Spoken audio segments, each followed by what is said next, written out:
Bienvenue sur le podcast Un lecteur minoré. Je suis Céla Marie, créatrice de contenu littéraire. Et à travers ce podcast, je souhaite mettre en avant des actrices du monde littéraire dont les profils ne sont pas conformes aux normes sociétales. Aujourd'hui, j'accueille Séverine, bookstagrammeuse. Bonjour Séverine. Bonjour Stella Marie.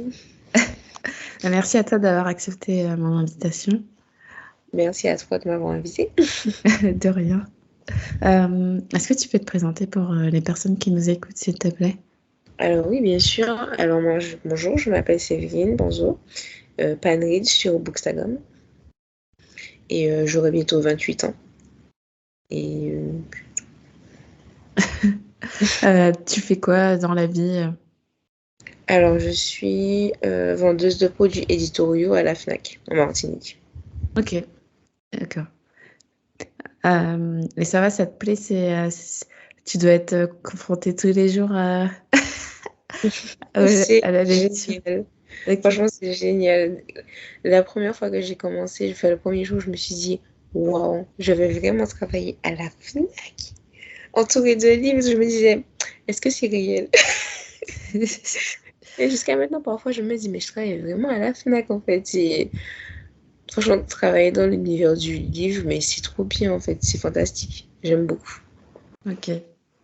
Et donc, ouais, t'es née en Martinique, t'as grandi là-bas. Est-ce que t'as d'autres passions dans la vie? Alors, la photographie, oui, la lecture, acheter des livres, découvrir de nouveaux spots. Donc, faire des randonnées, aller à la plage. Et ouais, la forêt, tout ça.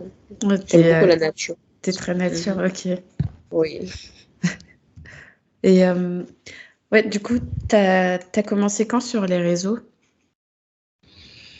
Alors, officiellement, parce que j'ai essayé une première fois, mais j'avais pas accroché sur Instagram. Du coup, j'ai recommencé en 2018. C'est parce que j'avais vu une vidéo de... Je crois que c'était Vous savez qui? Non, c'était pas Vous savez qui. C'était... Bon, je sais plus comment il s'appelle. Mais en gros, il présentait des bookstagrammeurs. Et à un moment, il a présenté Bim Bam Books. Et du coup, j'ai dit quoi? Il y a des chaînes Booktube. J'ai fait quoi? Ça existe? Et de là, j'ai découvert qu'il y avait Bookstagram aussi. Et direct, j'ai créé mon compte Instagram pour la suivre là-bas. Je me suis abonnée à son compte Booktube aussi. Et de là, j'ai découvert plein de personnes avec qui partager ma passion. Et arrêter de fatiguer ma famille. Oui, parce que du C'est coup, pas vrai, je continue à les fatiguer. la lecture, ça a toujours fait partie de ta vie, du coup. Oui, depuis toute petite, ma maman m'a toujours encouragée à lire en fait. Et alors que à la base, elle n'aime pas trop lire, mais elle m'encourageait vraiment, elle me soutenait. On allait à Françoisia, elle me disait, Sévine, tu choisis un livre, on reste maximum 20 minutes, on restait 1 heure. Elle me disait, mais Sévine! Et du coup, je regardais chaque livre, chaque résumé. Non, maman, mais c'est compliqué de faire un choix là, tu sais. Oh, c'est bien, elle te soutenait. Oui, c'est bien. Et tu lisais quoi quand tu étais petite? Alors, j'ai commencé avec les J'aime lire. J'aimais beaucoup les Martine aussi. Après, je me souviens plus trop, mais c'est surtout ces lectures-là qui m'ont marqué vraiment. Ensuite, j'ai commencé avec Harry Potter. Je crois que j'étais l'une des premières à les avoir en plus à l'école.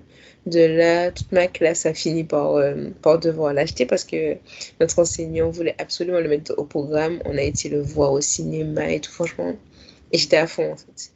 Et c'est vraiment, ouais, je pense que c'est vraiment Harry Potter qui m'a lancé dans la lecture. Donc je lisais du classique, un peu de fantasy et plus récemment de la romance. D'accord. Et donc, pour en revenir à ton compte sur les réseaux, tu proposes quoi comme format? C'est des chroniques, non? Oui, ce sont des chroniques, parfois en story, mais le plus souvent, je fais une photo et je poste mon avis dessus en fait. Ok. Et est-ce que ton rythme de lecture, il est aussi rapide que ce que tu postes sur les réseaux? Ou... En C'est pas trop vrai, 5.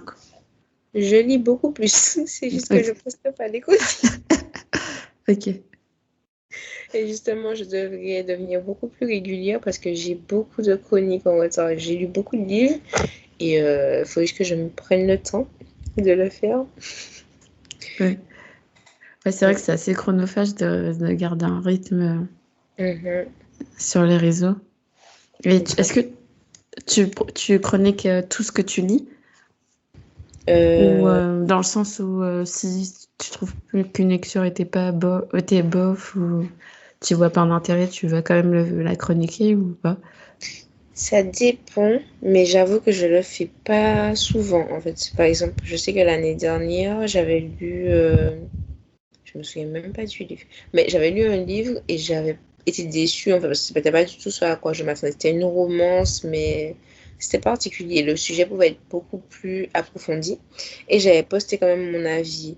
Mais je trouve que quand c'est un livre qui ne m'a pas plu, j'ai pas forcément envie d'en parler en fait. Ou alors si je le fais, c'est plus en story.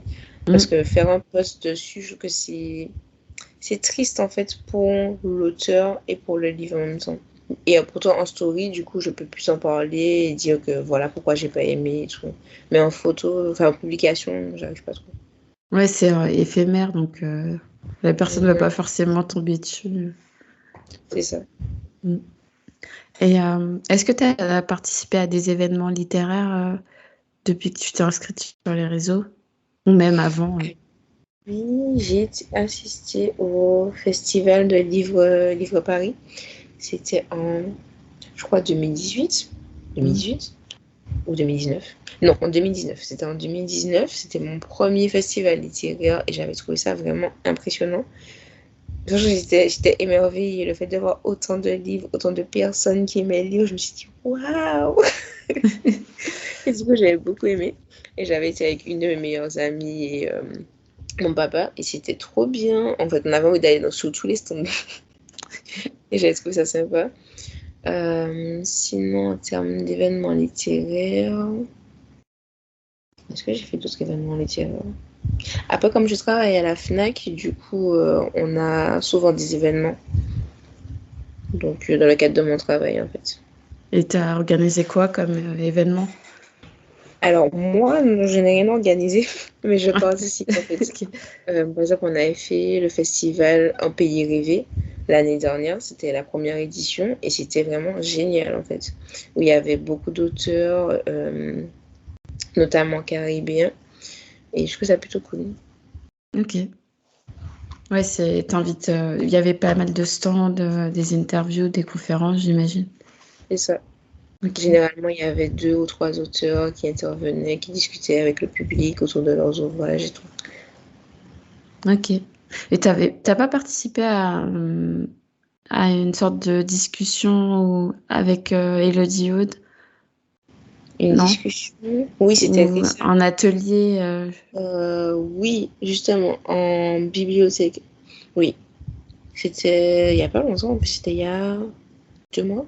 On est en avril, donc ouais, en février, en mars. Oui, justement, on était intervenu dans une bibliothèque pour présenter l'afrofuturisme. Ah, ok.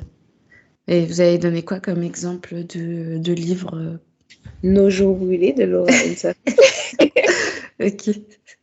et aussi Thème marron de Michael Rock. Et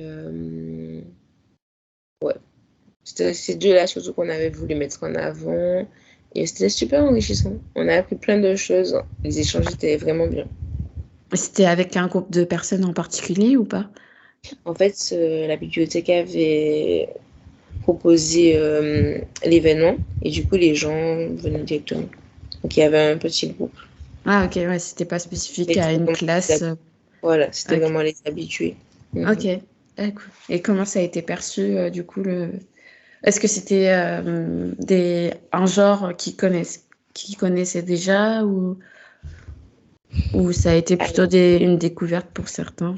c'était un mix en fait. Il y en a certains qui connaissaient déjà et d'autres qui ont découvert. Et c'était super intéressant de pouvoir en parler, en fait, de voir les avis de chacun, d'approfondir nos connaissances déjà et les leurs, en fait. C'est super enrichissant. Ah, cool. Et est-ce qu'il y a d'autres rencontres de ce type qui sont prévues, soit à la FNAC ou... À la FNAC, il y a les dédicaces des auteurs, au moins une fois par mois. Ok. Ouais, c'est surtout ça. D'accord. Et ouais, j'ai remarqué que sur ton compte, comment dire, tu faisais vachement la promotion d'auteurs et d'autrices noires.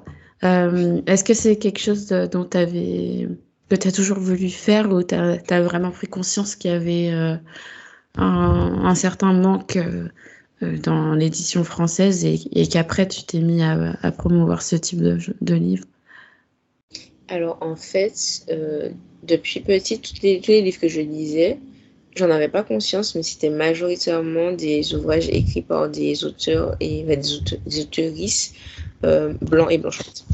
Et c'est en arrivant sur Bookstagram et notamment en suivant Elodie Hood que j'ai réalisé que j'avais très très peu d'ouvrages d'auteurs en fait, enfin noirs en fait, caribéens, américains, mais peu importe, mais juste noirs. Et je me suis dit waouh!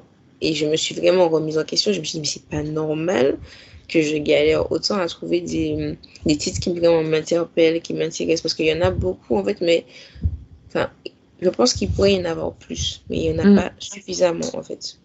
Alors qu'il y a beaucoup qui ont vraiment du talent en fait. Mais malheureusement, ils n'ont pas forcément la chance d'être publiés. Et beaucoup passent par l'auto-édition. Oui, c'est ça. Il y a beaucoup d'auteurs et d'autrices, même racisés, pas que noirs, mais qui sont obligés de passer par l'auto-édition parce que sinon, il ou elle publierait jamais, quoi. C'est clair. Et c'est triste, c'est pas normal en fait. C'est injuste, très clairement.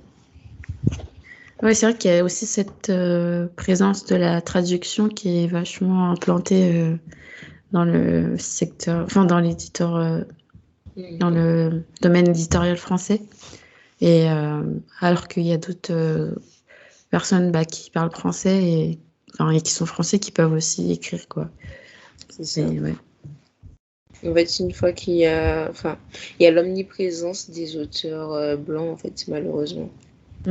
Et essayer d'accorder une chance à des auteurs racisés. Non, et on aurait dit qu'ils ont vraiment peur, en fait. Et quand ils le font, en fait, parfois, malheureusement, la traduction n'est pas du tout bonne ou le livre n'est pas présenté comme il le faudrait, en fait. Et c'est fatigant. C'est fatigant parce que c'est tellement rare que quand c'est fait, on aimerait que ce soit bien fait, en fait. Donc c'est dur. Ouais, on va voir pour la suite s'il y a des choses qui vont s'améliorer. Mais... Oui, j'espère. Il est temps, en fait, complètement. Mais en fait, quand on regarde bien, il y a de plus en plus d'auteurs noirs et d'auteurs racisés de manière générale qui sont mis sur le devant de la scène. Et c'est surtout grâce aux bookstagrammeurs, en fait. Et ouais, du coup, est-ce que tu as, ça fait quand même quelques années que tu es sur Instagram. Est-ce que tu as beaucoup d'interactions avec les autres créateurs et créatrices de contenu? Et est-ce que tu as l'impression de faire partie d'une communauté de manière générale? Oui, franchement, je trouve que... Alors, je dirais pas que c'est tout blanc, que tout se passe toujours bien. Il y a parfois des conflits et tout, mais le plus souvent, heureusement, quand des choses sont dites, elles le sont de la bonne façon. Et surtout, s'il y a un conflit ou... comment on dit ça déjà Attends, je cherche le mot. Quoi? Un malentendu, un problème. Voilà, un malentendu, mais généralement, on clarifie les choses tout de suite. Et ce qui est bien, c'est que tout le monde a droit à la parole, en fait. Après, je dirais pas que tout le monde est écouté, mais en tout cas, tout le monde prend le temps au moins de partager, même si on parle pas, au moins de partager, de véhiculer l'information, en fait. Donc, je trouve que c'est bien parce que je me sens intégrée et j'interagis quand même avec assez de créateurs de contenu, ouais. Ok. Ouais, non, c'est vrai qu'il y a un petit groupe, enfin, que ce soit. D'ailleurs, est-ce qu'il y a pas mal de. Il y a beaucoup de créateurs de contenu en Martinique? Oui, oui. Après, je les connais pas tous, Ok. mais je les rencontre petit à petit en fait, donc ça fait plaisir. Et après, il faut vraiment oser faire le pas pour salut, je suis là, mon petit. Trop contente de voir que tu es là. Ouais, c'est ça. Et après, il y a la timidité aussi. Mais après, je me dis qu'il faut essayer. Et c'est une chose que Elodie Hod m'a permis de comprendre, faut donner le maximum de visibilité en fait aux créateurs racisés en fait. Mm. Et du coup, dès que je vois une nouvelle personne, un nouveau compte que je connaissais pas, je me dis ok, je vais donner la force et je m'abonne. Et du coup, Mm. c'est cool. Ok. Ouais, c'est bien qu'il y ait ce partage, cet échange. C'est ça. On essaye, on essaye. Toi, ça fait Euh, combien de temps que tu es sur Bookstagram? Moi, ça va faire 3 ans cet été. Ouais. J'ai commencé ouais, juillet 2020. D'accord. Et comment tu te sens? Bah, plutôt bien. C'est vrai qu'au début, j'étais un peu dans mon coin, on va dire, puisque bah, je connaissais pas du tout. Enfin, il fallait que je me familiarise avec les codes et que je trouve aussi bah, des comptes qui me correspondent. Donc ça a pris 1 an et demi, 2 ans. Je suis d'accord, j'ai Et fait la même chose. voilà, faut se familiariser, il faut être aussi à l'aise pour aller vers les gens. Et Exact. donc là, ouais, je trouve que j'ai rencontré pas mal de personnes. Et puis déjà, mon podcast aussi, ça m'aide à échanger avec les gens que je suis régulièrement. Donc, ouais, je dirais que je me sens intégrée et j'ai de plus en plus l'impression que mon travail est reconnu. Donc ça, c'est aussi important. Oui, c'est Euh, clair. mais, C'est euh, colossal ce que tu fais, mais franchement. ouais, merci. Mais Mais ouais, on va dire que ouais, depuis les 7 derniers mois, on va dire, ouais, je sens que ça va mieux, ça va. C'est vrai qu'au début, tu connais personne, tu es un peu seul, tu tâtonnes en fait. Et mhm. après, enfin, là, ça va. Mhm. Et franchement, c'est impressionnant ce que tu as fait. C'est waouh. En Ouais. fait, c'est pas rien. Non, en fait, j'arrive même pas à parler parce que je me dis, mais c'est dingue. Quand je regarde tes publications, je me dis, mais waouh, en fait. Enfin, l'énergie, le temps, en fait, on voit que vraiment, ça te tient à cœur, du coup. Donc, Mm. ça. Ouais, c'est vrai que c'est chronophage, mais après, j'essaye de. Comme je m'y prends à l'avance, ça va. Je ressens pas trop de surcharge ou de pression, puisque j'essaye de planifier à l'avance. Mais oui, ça prend du temps sur mes week-ends. J'imagine. Faut que je m'organise beaucoup mieux. Non, mais après, c'est une pression que je me mets, mais enfin, je Mhm. veux dire, chacun produit du contenu à sa hauteur et comme il le peut, quoi. Mhm. Mais après, je pense que l'organisation, c'est indispensable. Ouais, ouais, bah là, oui, je suis obligée, là. Il faut vraiment que je remanie mon organisation parce que c'est pas bon pour l'instant. Ça Mais bon, viendra. c'est ça. Après, il y en a pour certains, c'est pas une priorité, donc je peux comprendre. Mm. Et est-ce que tu as une lecture récemment qui t'a plu? Oui. Ou Mon plusieurs dernier d'ailleurs? coup de cœur, c'était Il m'appelait Étoile de Jenny Bastory. Ah, Ce je connais livre, pas. ce livre, c'était une claque en fait. Et justement, il se déroulait en Martinique parce que l'autrice est martiniquaise. Et les personnages, en fait, et sa plume est super belle.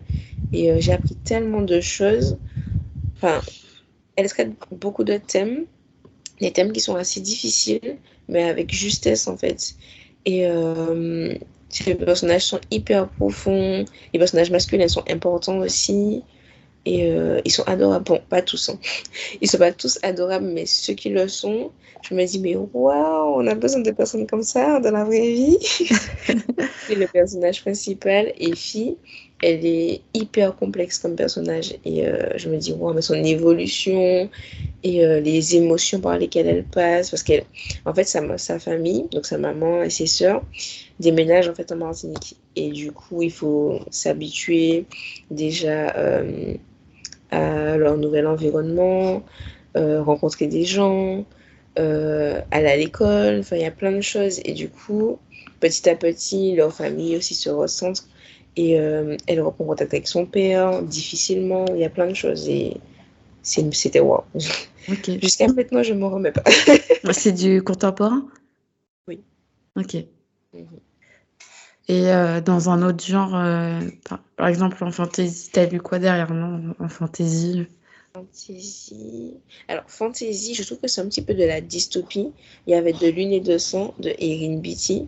Je l'ai lu, je crois, il y a un mois à peu près, il me semble. Et j'ai beaucoup aimé. En fait, il y a beaucoup de magie dedans, mais au début, enfin, le personnage principal est vraiment un personnage lambda et on se dit, oh, c'est une fille comme nous et tout. Et petit à petit, elle découvre qu'elle a des pouvoirs et elle se dit, mais qu'est-ce que c'est que ça? Est-ce que c'est normal? Et elle apprend vraiment à développer ses pouvoirs, à les utiliser pour la bonne cause. Elle cherche ses origines et je trouve ça super intéressant. J'étais à fond dans la lecture. Ok. Ouais, j'ai entendu des avis mitigés. C'est chez Lumen, c'est ça? Oui, Ok. c'est ce que j'ai vu aussi. Mais en fait, comme le livre est assez lent, il se passe pas forcément grand-chose, mais quand il se passe quelque chose, c'est un concentré d'émotions. En fait, je me dis, mais à quel moment la dame a fait toute cette chose? Tout arrive d'un coup. C'est ça. Et en fait, je trouve ça super intéressant parce que il y avait vraiment une enquête, c'était vraiment bien. Et Ok. j'aime bien l'écriture de Erin Beatty parce que je l'avais déjà lu dans La couleur du mensonge, qui Ah, était ok. aussi une dystopie. Mm. Je connais pas du tout cette autrice. C'est une autrice, c'est ça? Oui. Ok. Ouais, non, je connais pas du tout. Après, je sais pas si ça pourrait me plaire parce que ouais, si c'est trop lent, ça risque de me Après, je freiner pense un que peu. La couleur du mensonge te plairait plus. Ok. Mm. Mais j'essayerai à l'occasion. D'accord. Et sinon, qu'est-ce que j'ai vu d'autre? J'ai eu L'As de pique. Ah oui, Euh, tu m'avais dit. oui. Oh là là, c'était trop bien. Je crois que je l'ai lu en quasiment 2 jours. Et j'ai même pas vu le temps passer en fait. J'étais là, mais quoi? Et en fait, ça parle de deux étudiants noirs, deux lycéens noirs qui se font harceler.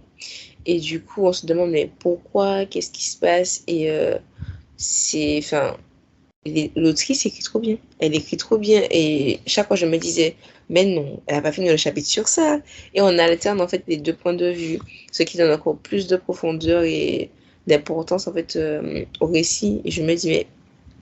Et ça, enfin, il y a beaucoup de références à Pretty Little Liars. Et du Ah. coup, j'aimais trop cette série quand j'étais Ah, au moi aussi, lycée. je regardais quand j'étais plus jeune. C'était trop bien. Et du coup, ouais, c'était vraiment bien. Ok. Ah, bah, ça pourrait peut-être me plaire. Oui, franchement, oui. Alors, il y a eu des comparaisons avec aussi Get Out, je crois. Après, j'ai jamais vu Get Out. Ah, j'ai pas regardé non plus. Moi non plus. Il faudrait que je le voie parce qu'apparemment, ça vaut le coup de le voir. Mais oui, Pretty Little Liars à fond. Parce que l'autrice a dit clairement qu'elle a regardé et qu'elle s'est dit, Ah c'est oui? pas. C'est Ok. ça. Et que du coup, elle avait écrit dans une période où elle se sentait, Ce oui, que tu l'une des disais. seules étudiantes. Et du coup, Ok. elle a écrit le livre en fait pour traduire ça vraiment et présenter beaucoup de thèmes en fait super importants. Et elle voulait donner aussi de l'espoir à d'autres étudiants dans les mêmes Mm. conditions qu'elle.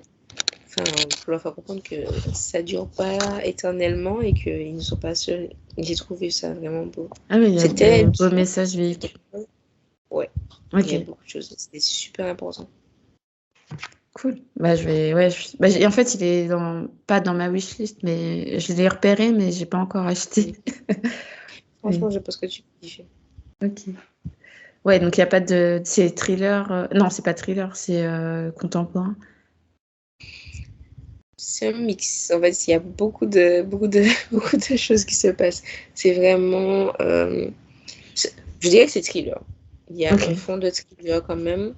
Et en même temps, c'est contemporain. Ouais. Les deux. Ok. Mhm. Euh, on va arriver à la fin du podcast. Est-ce que tu as des projets en cours ou des choses que tu aimerais faire pour ton compte? Être plus régulière. On me Poster dit ça à vraiment des chaque fois. chroniques. C'est ça. Poster vraiment des chroniques dès que. Enfin, pas forcément dès que je finis un livre, mais au moins ne pas attendre très longtemps. Là, j'ai des chroniques de 2, 3, 4 mois quand même. D'accord. Mais Ok. déjà ça, et continuer à lire des choses qui me plaisent vraiment et découvrir plein de gens littéraires. Et parler un petit peu plus avec d'autres personnes. Ne pas laisser ma timidité me freiner. Euh, Bah, tu Et vois, puis là, c'est c'est ça. déjà un grand pas, t'as osé. Oui. Vraiment, je change de ma zone de confort, mais au maximum. Ah, désolée. Non, au contraire, merci, merci, parce que en temps normal, j'aurais pas osé, donc heureusement. Donc merci beaucoup. Ok, ok, rien. Et c'est surtout ça. Ok. Est-ce que tu peux rappeler aux auditeurs et auditrices où est-ce qu'on peut te retrouver? Alors sur Instagram, sous le pseudo de Panrid. Ok. Et il y a underscore, non? C'est pas. Oui, en effet, Ouais. merci. Panrid underscore. D'habitude. C'est pas grave. De toute façon, je pense que si tu tapes Panrid, on va te retrouver facilement. Assez facilement. Dernière question, quel invité tu verrais sur ce podcast? Alors, il y en a beaucoup. Alors, du coup, il y a les lectures de Nounou, Dahlia Blake, une autrice, Cheveux mouillés, Ah, c'est celui qui a écrit l'album Jeunesse. ouais, il faut que je le lise. Franchement, il est trop bien. Il est trop bien. C'est comme la petite sirène noire. C'est dont on avait besoin. Ok. Et c'est très inclusif, en fait. Ça fait du bien. Il y a beaucoup de diversité et tout. Et Mm, les dessins sont magnifiques, en fait. Et il est génial. ok. Ouais, je le suis sur les réseaux, mais j'ai pas encore lu César. Franchement, je pense que tu kiffes. Ok. Et Dahlia Blake, c'est mon autrice préférée. Et elle a écrit Les azalées fleurissent en hiver. Ok. Et elle a un prochain roman qui sortira bientôt, bientôt. D'accord.